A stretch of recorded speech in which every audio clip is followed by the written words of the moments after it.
My name's Adele Onyango and welcome to another episode of Legally Clueless. No, seriously, I have no clue what I'm doing, but I'm pretty sure I'm not the only one.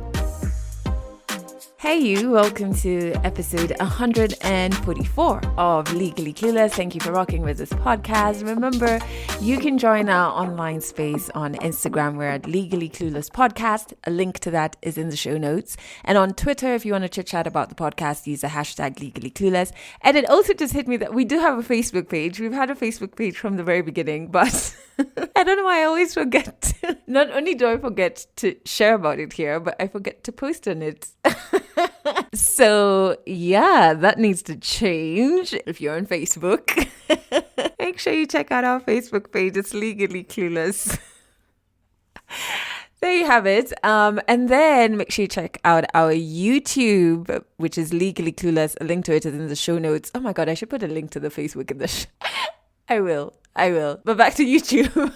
There is a link to it in the show notes. And on our YouTube, you'll be able to watch season 1 of our video series. Season 2 is currently going on and it's fucking fantastic. I like this season a lot. The stories are so real and I feel like it's so weird how even during recording them, I'm just like, oh my God, I completely identify with this. Oh my God, I completely identify with that. It's weird how I'm connecting with all the stories. So we are 4 episodes in. The most recent episode is an amazing one. It's by Lensa. She's the storyteller in it. And she talks about job hunting without a degree and how that affected her self-esteem, her feelings of self-worth, and just the process of getting a job. I think it's one that's definitely one you have to watch. I'm not going to play a clip of it here because I actually want it to run as its own story in its own audio episode. Oh, another reason why you need to subscribe to our YouTube channel, there is a Christmas surprise. I don't know why I sang it. Whatever. There's a Christmas surprise coming up. It was actually not my idea. It was the idea of Roy, who does our video production. And he was like, oh, we need to do ABCD for Christmas. What do you think? I was like, actually, that's a good idea. So there's a Christmas surprise coming on our YouTube channel. Make sure you subscribe so that you don't miss out on it. Okay, back to this episode. This is what's coming up. I liked how free I could be with him, I think, because I just had no expectations. I got pregnant. We were excited about it. Let's just take a giant leap. Let's move in together. Now we're together. We're going to start saving. So we started to save. Now, you know when they say love is blind? Man, there's red flags that you see afterwards. Oh man, we did save. So we saved in his account. Guys, it was not joint. I had no... I was just on trust and love because I thought, it's ours, yeah.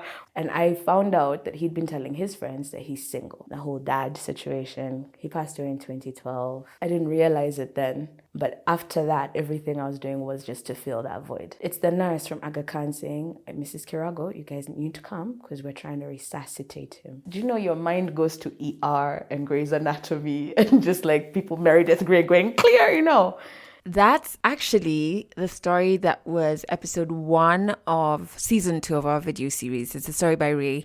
And I loved it so much. I was like, you know what? It needs to be here for you to listen to it, especially if you're like me and you love listening to the audio episodes. So that's coming up a little later in this episode. However, I want to change the order of things again and jump into the song of the week first. I just rediscovered this song, even though when it first came out, I had it on repeat. Because it's just so beautiful. The singing, the lyrics, the instrumentals, like you can hear each instrument. It's so amazing. And the name of the song is Say Something, I'm Giving Up on You. It's by A Great Big World and Christina Aguilera. It's just wonderful. So I'll put a link to it in the description of this episode. It's a bit of a throwback, but hey, I'd forgotten about it and now I found it. So we must all replay it. And I really like this song because I was reading the lyrics right before recording this and I, again, connected with it. Okay, so let me rewind a bit. I'm feeling a little more like myself. If you listen to the previous episode, I wasn't sounding like myself.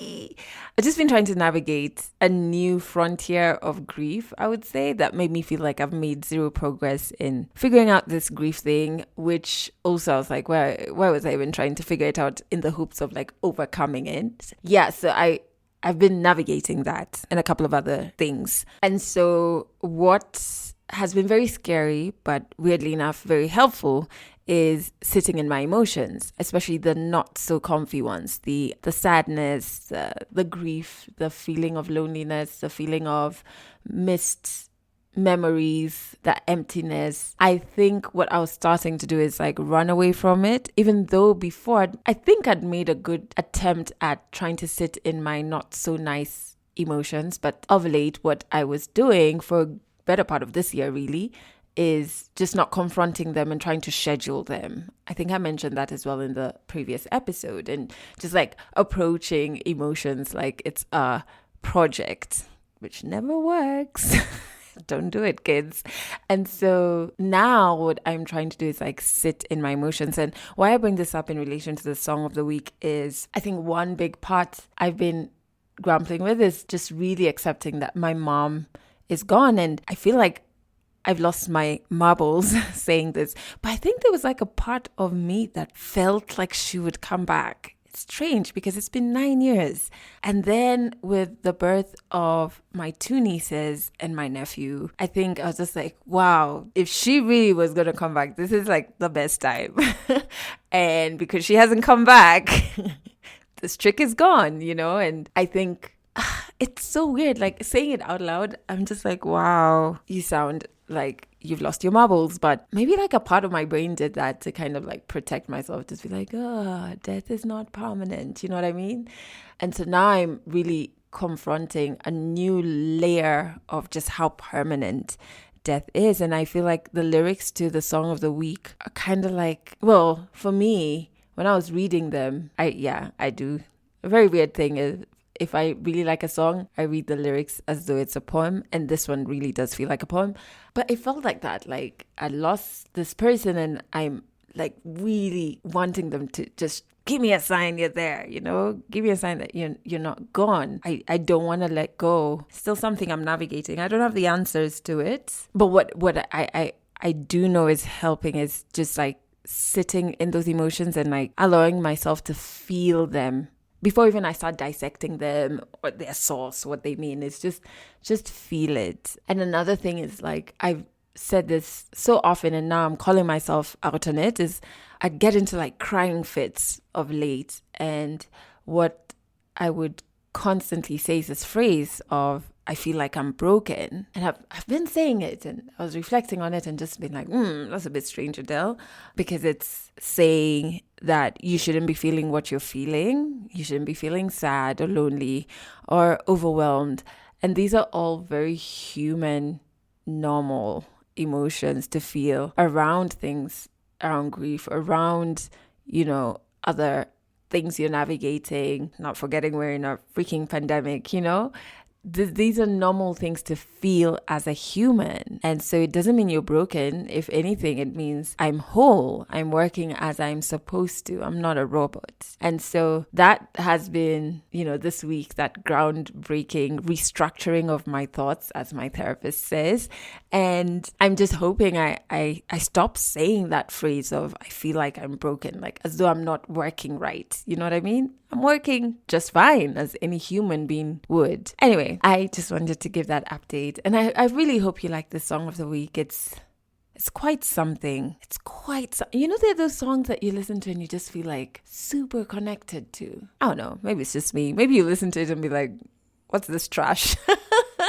Hey, that's also okay. All right, let's jump into 100 African stories.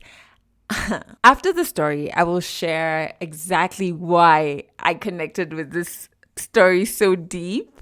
And the story is by Ray. I love Ray. Her energy is everything. And she's a radio presenter, was also on radio while I was on radio. And I remember just listening to her radio show one time when my boss, I think, was asking my opinion on whether we need to hire her. I can't remember for what slot. And I was like, oh, I love her energy. She's just from the radio. I hadn't met her yet. And then when I left Kiss, I can't remember what I was promoting, but I did an interview on her show. And I was just like, absolutely love this chick's energy. And then she came on when we were shooting season 2 of the video series, and she gave this story. And I connected it so much. I don't want to say what just yet. I want you to listen to the episode. To the story. And then at the end of it, I'll come back and share the nonsense I was getting up to in the name of a relationship. And man, just listen to Ray's story. 100 African stories on Legally Clueless. Stories from Africa. 8 years ago, I met this guy. And the thing is, apparently we knew each other. We knew each other from our families. You know that thing where your mom, your dad, your families, they knew each other, and then now you are like a toy. And then now later on you realize, oh yeah, that was what. So it was just after my dad had passed, I was going through this phase of just like finding myself, and I threw myself into work. I think that's partly how I dealt with the grief. Might not have been the smartest way, but I mean, I work in media. It was either that or go partying every night forever and get into the wrong habits. But yeah, so I threw myself into work, would go in early, leave late, hang out with DJ friends, so they had gigs, I'd tag along, and this guy had my number and he called me. Funny thing is, I thought he was somebody else. So you know how you carry on a conversation too stupid to be like, okay, it's not the person I thought. And now we're 5 minutes in, I can't be like, sorry, who's this? And we text, and I think he realized halfway through, okay, she doesn't know who I am. So he told me how our parents know each other. Oh, that's nice, cool. And then he wanted more than just like a friendship. I wasn't sure I was ready, but I was still going through this whole, I'm just going to throw myself into work. Everything else is secondary. And then he wanted us to meet. I turned 21. Yeah, it was my 21st birthday that week, I think. No, 23. It was, the 20s. We met outside a club. I was on my way home. I think I might have texted him where I was, and I didn't think he was going to show up, but he did. I was so tipsy that I think when I saw him, I threw myself at him and I made out with him, And my friends were at the back going, whoa, no. Guys, we knew this would happen.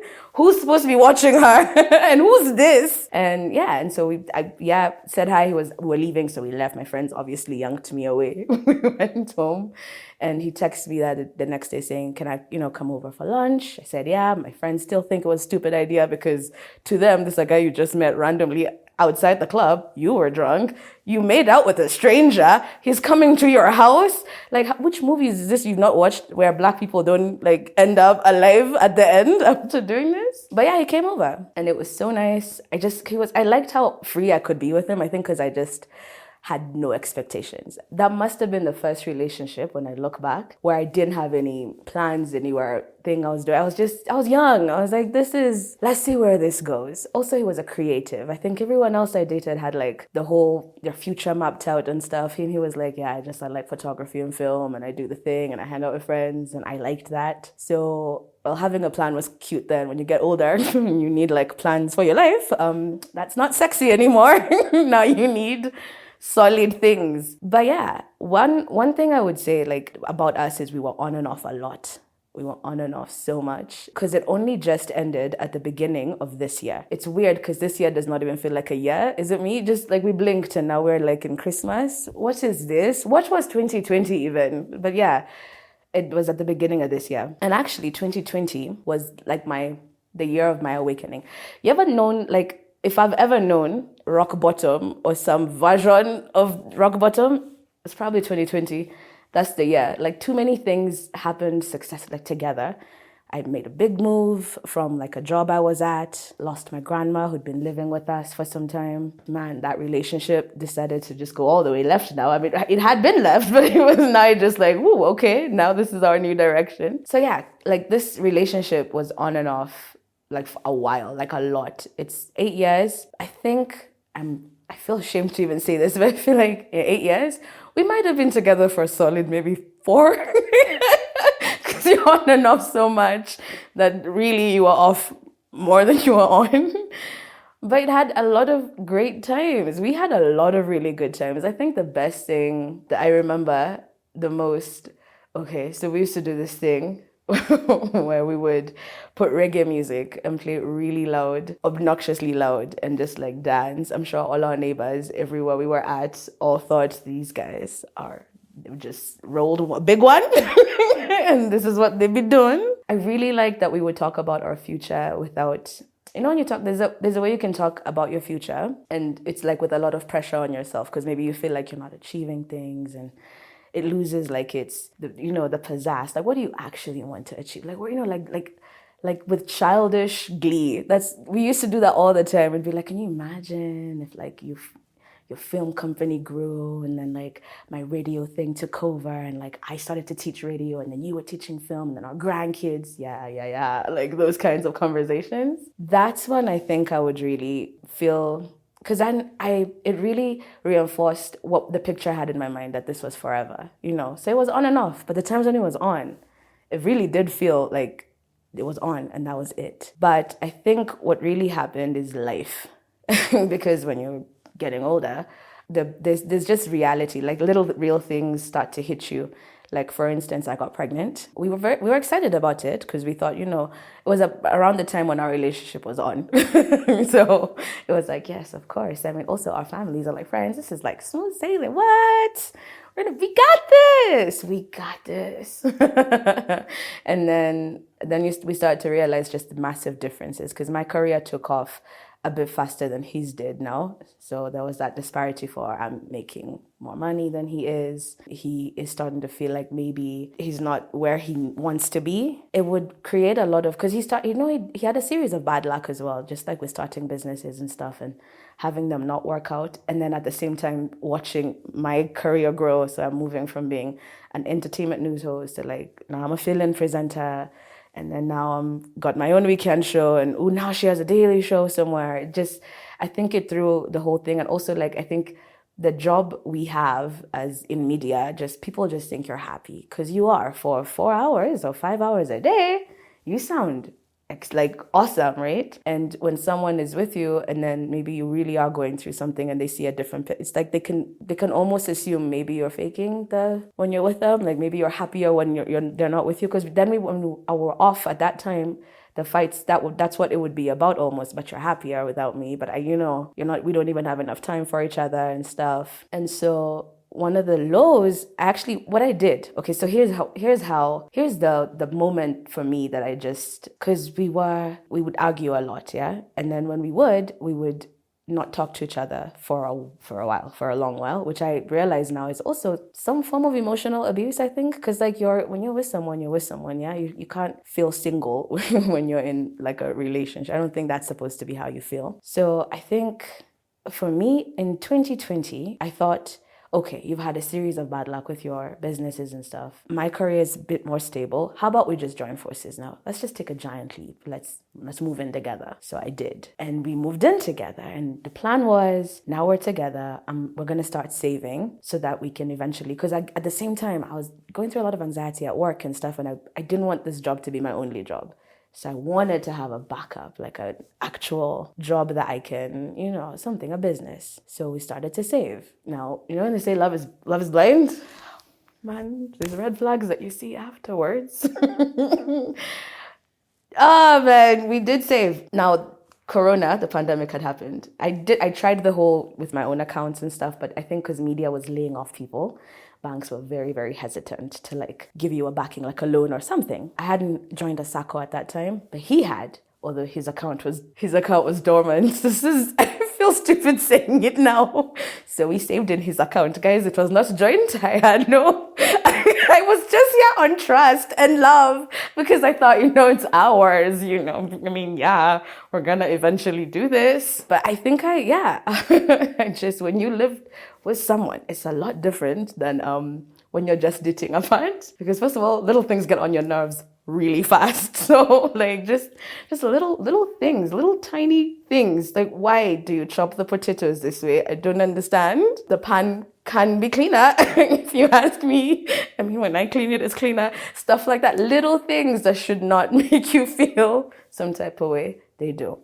So on top of that, here was me saving. We had a timeline, like we had goals. See that thing for when you have dreams and you're dreaming with somebody and you love them. So I thought, 6 months down the line, the SACCO thing that he's at, because we trust him, he's gonna go get the loan, we're gonna start the business, it's gonna be great. And I'll never forget that New Year's Eve. Let me tell you, it's only funny now because I'm past it. It was not. It was New Year's Eve. People we're doing the reggae thing, yeah? So, man, here we are, about to roll into 2021. The music is on loud, as we're chilling on the couch, where, good times. And my bro, obviously we're late because it's New Year's Eve, and my brother calls me, and I think he said something like, "Yeah, you guys cool?" Because I think your homie here borrowed me a substantial amount of money. And no, me, I'm on my level. So I think he's joking. So what I do, I laugh. And then he laughs with me because I think he was also like, yo, this girl doesn't understand. What? Yeah, okay, we'll talk tomorrow. Okay, bye. So I tell, the guy, him, who's sitting right next to me, yeah? And then he laughs with me. But then the next morning, something just tells me, wait, okay, so I call my bro back and he goes, yeah, man, this guy, for real, he borrowed me X amount of money. And are you guys good? Are you good like with rent? Are you good? It's like, why would he borrow you and not tell me? If he needed that, we could, I think, because we have a savings, we obviously should have. This is now month 6. Like, we're supposed to get the loan now, like in January. Ooh, turns out X amount was from the savings account. And this guy was trying to cover his tracks by borrowing my bro. Because I don't find out, but I did. Which, of course, made me feel some type of way. Who wouldn't, Now I'm like, this whole time, like, I was right here. Also, fine, I get it. But what was going on? Because I care about you. And if you needed that much money, something's wrong. What's happening? Came up with a whole story how, it's actually his dad, needed. And I start with that story for like 3 months. And I kept wondering, but his dad knows that it's just me that makes the money. I highly doubt, okay, that's fine. It's cool. It's cool. It's like, yeah, okay. So 3 months, this is eating at me. And when something eats at you, that's your inner voice going, I'm done with you, by the way. All the red flags, this one we're not going to get over, by the way. We're fixing this. So I tell him, no, this has to be tackled now. Listen, either you show me the proof that this is what happened, or I'm gonna have to have a conversation with who, and this is gonna be really awkward now. And so morning of me, because when you make a threat, you kind of have to give yourself a timeline. Also, by tomorrow, 8, I'm making that phone call. And they will know that this has happened, so tell no. So he did. He told me what really happened, was in a bit of a fix, and didn't want me to worry. But I was like, but I did worry. And also, 3 months, you stayed next to me and said nothing. 3 months, you knew you lied to me, to my face. And it was all, I think that was when now the trust, I tried so hard to get over that. I just could not, because it wasn't even a money thing anymore. It was me. I'm not the person you can tell. If you can't tell me that, then what else? What? And then we can't even if we were to start a business and you had another fix, would that be the solution? How would I know? I don't know anything anymore. Yeah, so that was when I decided to take like a bit of a breather. And I think I realized, just for my sake, and it was a friend of mine, funny enough, who we were working with. And I think I'm going to use this as like my SI unit for any other relationship I get into, because she was like, would you want this for your daughter? Would you want her to go through what you're going through with so-and-so? And I thought, no, of course not. Never. What do you mean? No. Then why am I allowing it for myself? If I'm not comfortable with her going through that, I need to show her, even me, by example, there's some things you should not be comfortable with, and it's cool. So I took a break, and honestly, 2021 has showed me there's a lot worse bigger things to deal with as a grown-up. So while you're getting over one thing, please shelve that, because there's other things you need to be dealing with also. I definitely have nothing but great memories. I think the painful thing is, or the hard thing is, trying not to taint the happy memories, because sometimes you leave feeling like you wasted your time. 8 years is not a short. And I don't know about you, but me, like, if I have feelings for you on the third date, dude, I've pictured our wedding. Like, I know what I was gonna wear. Like, I've named our children.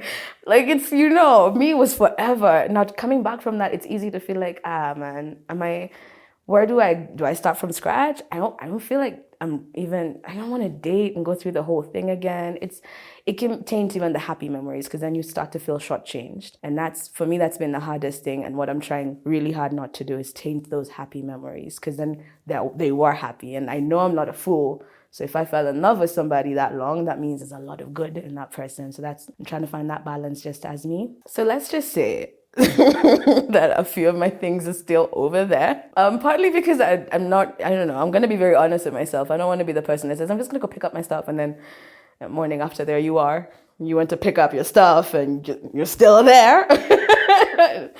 I'm giving myself that breathing space. I figure, there will be a time when I'll be officially able to. But yeah, so the exiting process, it wasn't like, I wish it was like a face-to-face, like a conversation. Okay, so maybe because I communicate for a living, right? It's me, I like to spell things out. I like to be like, so just for the record, this is a breakup and you can date and I can date. Like, I'm out of your life. Or is this a break? Or I don't know. So I took space away. But I think I didn't also like how he reacted to my reaction to the everything, because I was trying to deal with it how I knew I best I could, and I tried to articulate that, because I would always say, for me, I have a real fear of debt. I think maybe where did this come from? I don't know. I fear debt. I've never actually, and I don't know how this is gonna come across and stuff. I've never like borrowed from like Tala or like stuff like that, Fuliza, because I'm scared, man. I think I bought my car on loan, and I always used to have the fear of, what if I don't have a job, and then now these guys still need me to pay the 3/4 of the thing. What am I selling? I don't own assets. I'm gonna have to tell my bro now, and like my sis, guys, we have to part with something. Land, does anyone have something? Because I don't have any money. And I fear. So anything, I think also that came from just my relationship with money overall. I think I watched my mom go through a pretty tough time herself with debt, because when she was raising us, she had a transport business, and then at some point it didn't go very well, and then she still owed the bank. So I saw that struggle. Like, I saw things in the budget get moved around, and I was like, no, but that's what do we do for Saturdays then? And I never wanted to lack that. So I wanted to, at least just money wise, I like to know I'm that person. Like me, when I'm paid, it's bills, and I have X amount, which this is now my cushion. Like, I've never been a person for, let's just, it'll sort itself out. I'm very planned with my money. So the fact that happened, and it was a money issue that then became a trust issue, for me, I took a moment to just be like, okay, is this a big deal? Am I making it bigger than it is? Because guys will tell you, no, but you can work it out. But then he got really angry at the fact that I took the space, and he took it that we had left each other. And I found out that he'd been telling his friends that he's single, which made me feel bad, because I was like, and in fact, funny thing is, I'd even done an interview, a YouTube interview, where they asked, and I said, yeah, I'm in a relationship, And so when he tells me this, I'm like, well, now oh my gosh, I'm about to be on camera on YouTube. It's a lie. Like, oh my God, I'm a clown then. Like, what is this? So I felt really bad. That was very hurtful, by the way. For me, that was like the worst, because then it was like, wow, you didn't even give me the chance to, you just went like, this is how I'm finding out. Okay, cool. And then obviously, we didn't handle a lot of the conversations that happened after that, because then after that, it was like, I want my this back and my that, and even this that we got, and even this, which is what I'm saying. Like, then every memory, even the happy ones, started to be painful. And for me, I've always, I don't know, when you have a kid, you kind of have to put her fast, yeah? Because I never want her to see anyone through my eyes, which is hard to do as a mom. Because you're older, so you you can see the inconsistencies. But I want her to grow up in a beautiful, happy bubble where she should. Everyone loves her and the world is perfect. Yes, Alexis, it is. Because I want her to maintain that innocence. So I took a step back just to be like, okay, let me at least heal until I can feel about this situation in a happy, conducive way. Then now we can readdress that. So we actually have not spoken for a while. And I've been bracing myself, because I want whatever exchange that is to be a positive one. Because I'm at a place where I think I'm good. And even if I'm not, I'm definitely on the path there, because that inner voice was like, enough with the red flags, Ray. No. Woo, 2020. Rock bottom, I see you. We've met. Please don't be any deeper. I've reached now the end. For real. Let me tell you the thing about, anxiety is genuinely like the shadow you wish wasn't with you, but is with you always. I feel like it is like a filter. So when you have anxiety, and then you're not also self-aware enough to be calling yourself out or doing things to help with that anxiety, you will see your job in a different light. You will see your parenthood in a different light. Everything weighs heavier, because then anxiety just basically puts your thought, okay, for me, what it did is I was thinking on overdrive always. And I'm already like an overthinker, and never in a good light, by the way. I'm just an expert with just, here's 101 ways how this is going to go wrong. And so you can imagine in a pandemic, salaries have been cut. You are starting to feel like this job, the pressure, is it just for my personal life now, or is it the workspace? I don't know anymore.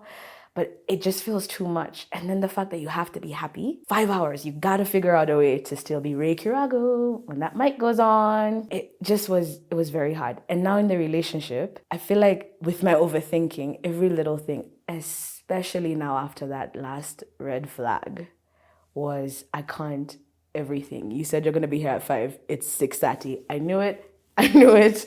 You know what? I should have seen the signs.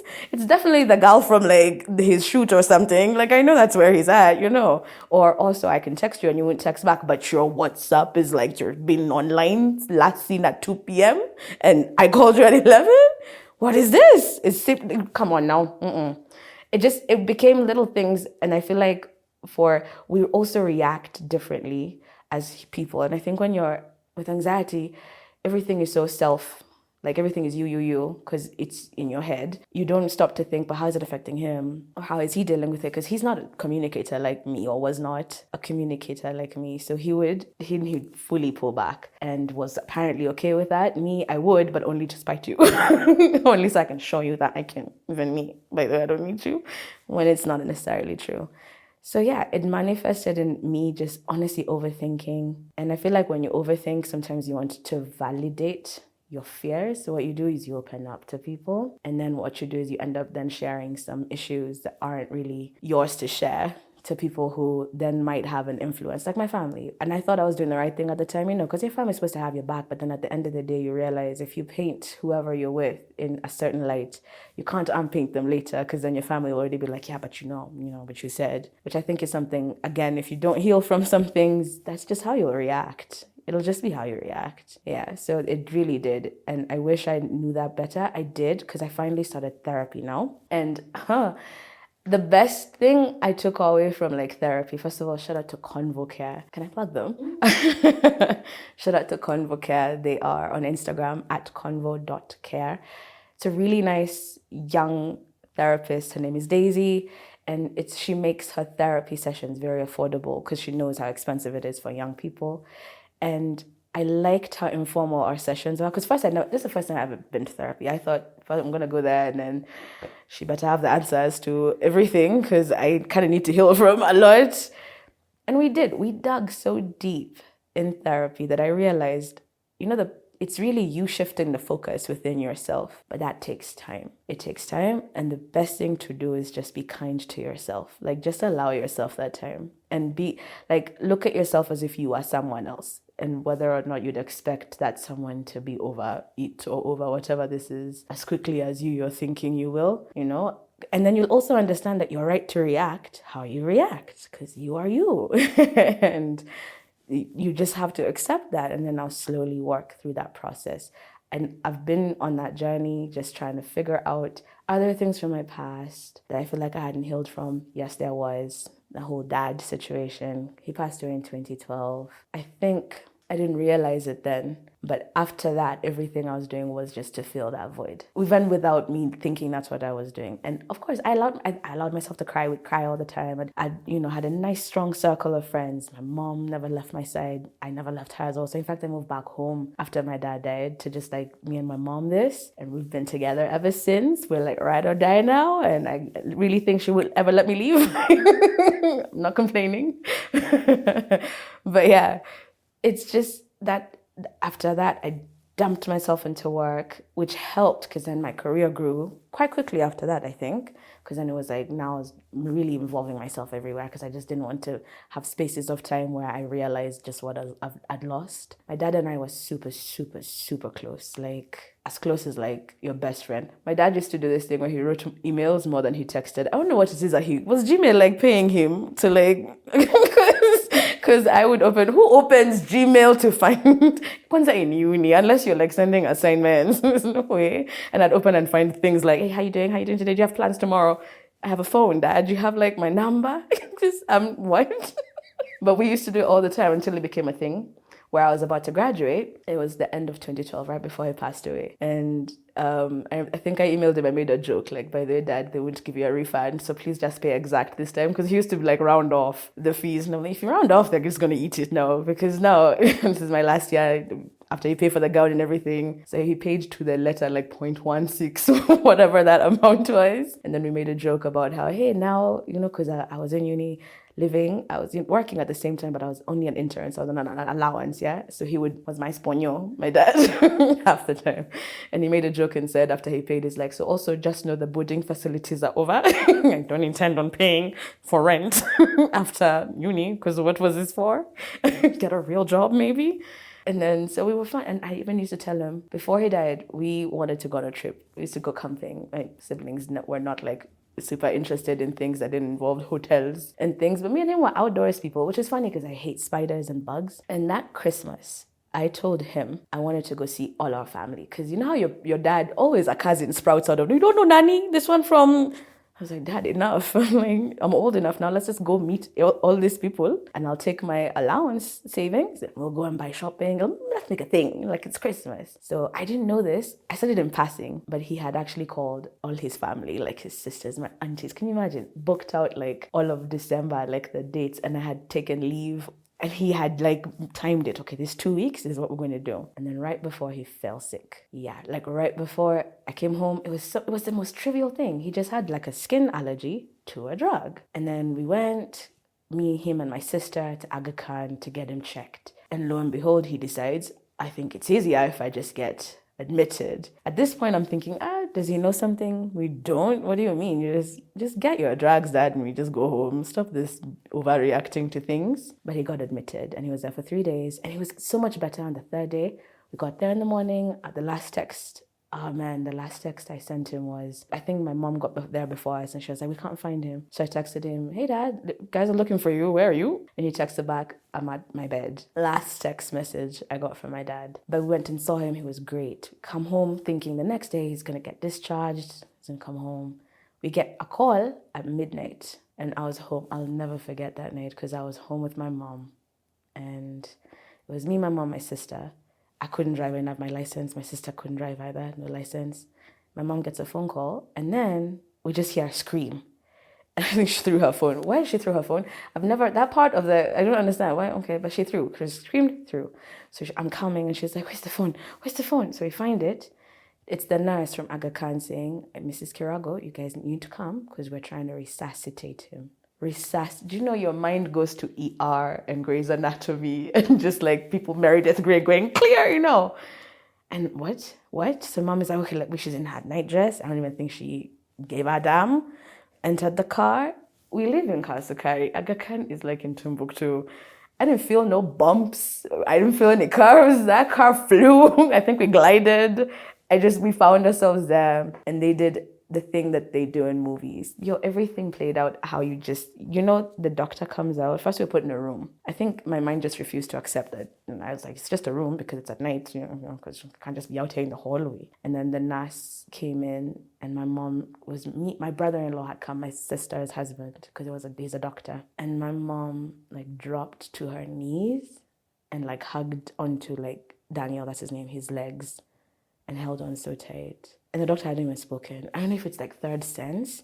At this point, I'm there like what, like a fly on the wall. I don't know what's happening. And she goes, I'm sorry, we did everything we could. After that, everything was a haze for me, I think. Everything just was a haze because I remember leaving with his things. Like because everyone else had just like broken down. And I was breaking down also, but I was like, well, someone's got to carry these things. I'm going to carry them. So I was going to break down as we carry them to the car. And we get home, and that's when I completely lost it. I remember just going, he's never coming back. And then after that, you see, the thing is, you go through the motions. It happens all too fast. Before the funeral, everything is like a numbing cream because if people are there, 100 people are there. You're never alone. First of all, why I slept like on the floor of my own room because Auntie so-and-so, I'm sorry, but I've held a grudge. You could not have taken the floor. I lost my dad, yo. She was like, well, I'm old. Okay. But it was great because everyone was there. And then afterwards is now how the healing started, and you start to feel the gap because I remember he died on Christmas Eve, which ruined Christmas for a number of years after that. In fact, I think other than the last year and the year before, I've always worked through Christmas just for that, like voluntarily. People choose to like go. Me, I'm like, I'm good. I'm fine. I'll take my leave in January because it always reminded me. Also, my mom did a thing where she wanted vigil masses to remind us of our tremendous heartbreak. But again, people heal differently. But then everything after that was, I look back and I'm like, was I just feeling a void? Was I not allowing myself to actually break down, be broken, and find myself? I sometimes ask myself, would I have met Kevin? Would I have been with him, who I was with that whole time? Because I met him immediately after, so I look at that and I think, wow, there's a lot, people need therapy just as a ongoing thing. Like, just please do it, man, because you owe it to yourself. I think I was very unkind to me in expecting so much of myself and being hard on me.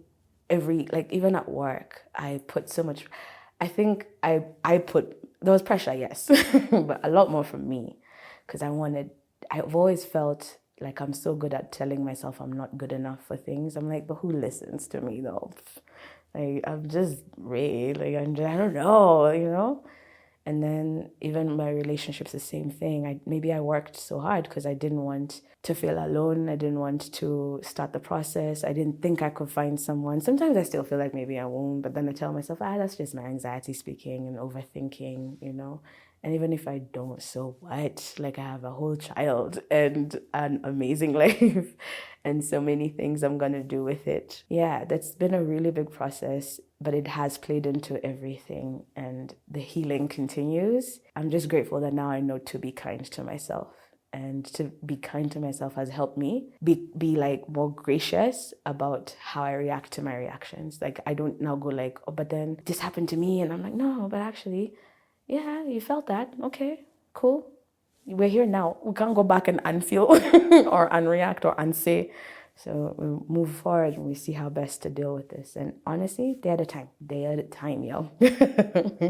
I don't think I've ever shared that much about my dad, to be honest, other than therapy. But it was important to ask myself those questions for real. Man. Catch more African stories in the next episode of Legally Clueless. I have put a link to Ray's Instagram in the show notes. Please follow her. She is such a breath of fresh air. She has a radio show now on Sound City Radio in Kenya, and her energy is just it. Let me tell you, it's just it. I loved how honest she was with us when she came to record this story, that she, gave us the honor of having this story that at some parts is quite heavy, at some parts her humor is just everything. Yeah, connect with Ray. She is such a good human. If you want to check her out telling this particular story on our video series, head over to her YouTube channel. There is a link to it in the show notes. You can watch the episode there. And man, I just connected with the story because I too got into a relationship right after my mom died. Actually, when my mom died, I was in a relationship, probably one of my most growth-inspiring relationships. You know what I mean? Like, those ones, no matter what the dark times were, like, looking back, I'm just like, I'm glad I went through that particular relationship. And then soon after my mom's burial, I can't remember if we broke up or he broke up. I think he broke up with me. I need to revisit that end because there were many breakups towards the end. It's like, I can't remember the final one. Wait, was that the... Okay, I can't remember. Anyway, we were not together anymore, okay? And then in hindsight, I can tell that I did this purely because I felt there was like a void. I've lost my mom. I'm no longer in this relationship. I need someone just to feel like there's normalcy around me and not this deep loneliness that I was trying to figure out. And I've not experienced grief prior to losing my mom. So this was very new to me. My dad had died a few years before my mom, but we were not close even at the time of his death. So it didn't hit me the same. And I never even used to see him we're not living under the same roof or anything. So this was my first rodeo with grief, and I couldn't really understand everything that was happening, right? Anyway, so to run away from this crazy void, I got into a relationship with somebody who at the time was someone I considered a good friend, right? And I was just like, well, I don't want to feel lonely. Come here. Looking back, I'm just like, sis, you were so dumb. Like, oh my days. Looking back, he was nothing like the men I dated. And I remember my friend Lyndon Youngest laughing at me about this. She was like, Adele, we can't tell your type by looking at pictures of all the people you've dated. And that's very true. They look nothing. They look nothing like each other except shoulders. That's like a standard for me. If you don't have shoulders, I'm not looking at you. I was going to say such a really naughty joke, but actually it's not a joke. It's a naughty fact. You know what? It's fine. I'll say it. No, I won't say it. Okay, I'll say it. Not only do the shoulders look good, but it's like, where will you put your legs? You know what I'm saying? Anyway, so where was I? Shoulders.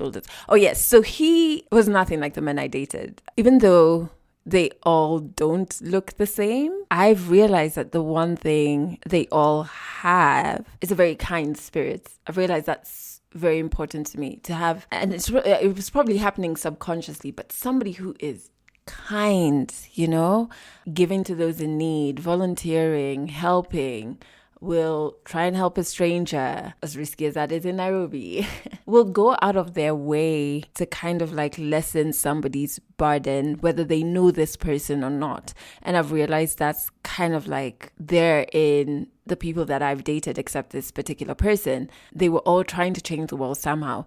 This person, looking back, was very selfish in that regard. And I think it's probably one of the first people I've ever met who didn't have what I consider to be normal levels of empathy. Anyway, which is okay. People can be different. People have different personalities. But when Ray talked about, so I identified with her saying, you get into a relationship to fill a void. What's also crazy is her dad died in 2012. My mom died in 2012 as well. And then the third thing I connected with in her story was when she talked about the money issues. Now, I did not save with this particular ex, thank God. But I remember money being... So anyone will tell you, me and my money are not easily parted. I have a weird relationship with money that I'm still trying to figure out. Some parts of it is healthy, some parts not so healthy.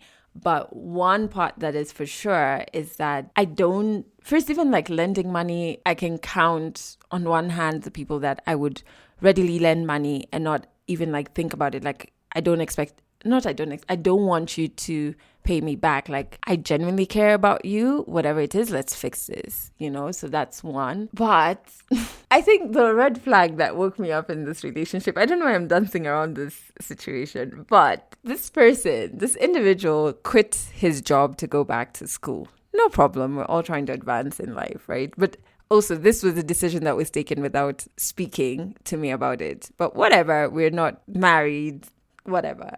Still, I feel like you should... Anyway, whatever. I didn't know about it. The decision was made. And the decision was made when I had just gotten poached by Kiss. And I remember this one moment. I remember it so vividly because it really did scar me. I can't even believe I'm sharing it with you guys. But one of his friends was just like, damn, man, like, you've quit your job, you've gone back to school, you're just getting like part-time gigs here and there. It must be very hectic, like finances wise. This person I was dating actually said, then no problem. See, we have Kiss money. Do you know that happened in 9 years ago? It still scars me to days. Because I was just like, hold up. We have Kiss money?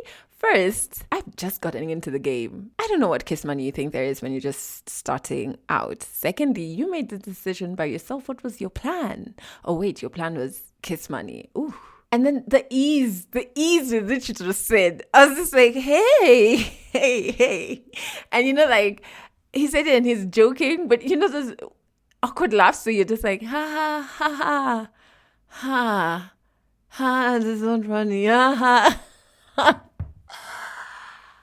Oh my days. I look back and I laugh now, but obviously in the moment it was just like such a weird situation I'd never been in. Thankfully, I've never been in again, but like, how does somebody make life choices counting on your finance? It's not even a gendered thing. I think it's just strange, regardless of who's doing it. Anyway, I really identified with the story, man. I was so glad Ray shared it. Ray shared it. So make sure you go and check it out on our YouTube channel. All right, I need to wrap up this episode. Thank you so much for listening to this pod to the very, very, very end. I really do appreciate you. Remember, if you're new to this platform, audio episodes go out every Monday, weekly. They're not seasonal. I'm here with you every single Monday.